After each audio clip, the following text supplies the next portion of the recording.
போன தடவை interview attend பண்ணேன். ஸோ மதியானம் ரிசல்ட் வந்தது, பட் பேர் வரலை. சரி என்ன பண்ணுறது, சரி 2 மணி அளவில் பார்த்தேன், ரிசல்ட் வரல. 5 மணிக்கு திருப்பி டெஸ்ட் எழுத ஆரம்பிச்சிட்டேன்.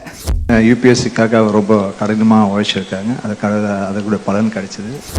இதான் என் ஃபர்ஸ்ட் டைம் ஸ்டேஜில் ரொம்ப ஹாப்பியாக இருக்குது. இந்த மூமெண்ட் ரொம்ப சந்தோஷமாக இருக்குது சார். மீண்டும் ஒரு முறை இந்த ஸ்டேஜ் உங்களுக்கு கௌரவிக்கும் அப்படின்ற வாழ்த்துக்களோடு உங்களை அனுப்பிச்சிருக்கிறேன். இது என்னோடய 5th attempt. ஸோ காலேஜ் முடித்தோன்னே நான் ஒரு நல்ல எம்என்சியில் ஒர்க் பண்ணிகிட்டு இருந்தேன். பட் அதுலேருந்து ரிசைன் பண்ணிவிட்டு சிவில் சர்வீஸ்க்கு வந்தேன். ஸோ ரிசைன் பண்ணாமல் ஒரு வேளை எம்என்சியில் நேரம் கண்டினியூ பண்ணியிருந்தா ஆன்சைட் அது இதுன்ட்டு ஒரு டிஃப்ரெண்ட் லைஃப் ஸ்டைல் ஆக்சுவலாக. பட் ரிசைன் பண்ணிவிட்டு வந்தேன். But multiple setbacks. போன தடவை இன்டர்வியூ அட்டன் பண்ணேன். ஸோ மதியானம் ரிசல்ட் வந்தது, பட் பேர் வரலை.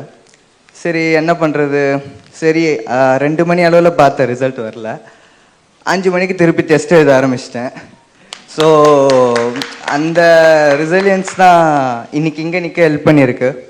ஸோ ஐ திங்க் அது ஒரு விஷயம் நான் ஷேர் பண்ணணும்னு நினச்சேன். அண்ட் கிங் மேக்கர்ஸ் அகாடமிக்கு என்னோட மனமார்ந்த நன்றிகளை தெரிவிச்சுக்கிறேன். ஏன்னா பர்சனாலிட்டி டெஸ்ட்காக நான் உங்ககிட்ட அசோசியேட் ஆனேன்.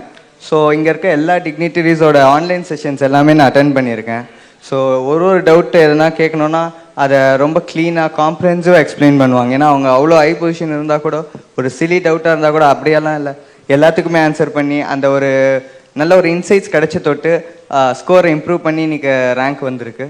ஸோ அதனால் என்னோடய மனமார்ந்த நன்றிகளை கிங் மேக்கர்ஸ் அகாடமிக்கும் இங்கே இருக்க எல்லா டிக்னிட்டரிஸ்க்கும் தெரிவிச்சுக்கிறேன்.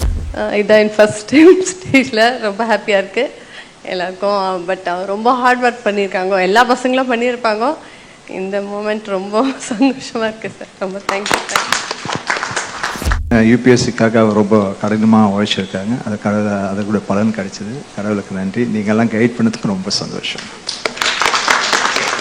ஆக்சுவலாக ஐஆர்எஸ் இந்த மாதிரியான சர்வீஸ் கிடைச்சா கூட இவங்க அடுத்து மறுபடியும் ஐஏஎஸ்க்காக இல்லை ஐஎஃப்எஸ்க்காக இல்லை ஐபிஎஸ்க்காக அவங்க எது ஆசைப்படுறாங்களோ அந்த சர்வீஸ்க்காக மறுபடியும் முயற்சி பண்ணுவாங்க.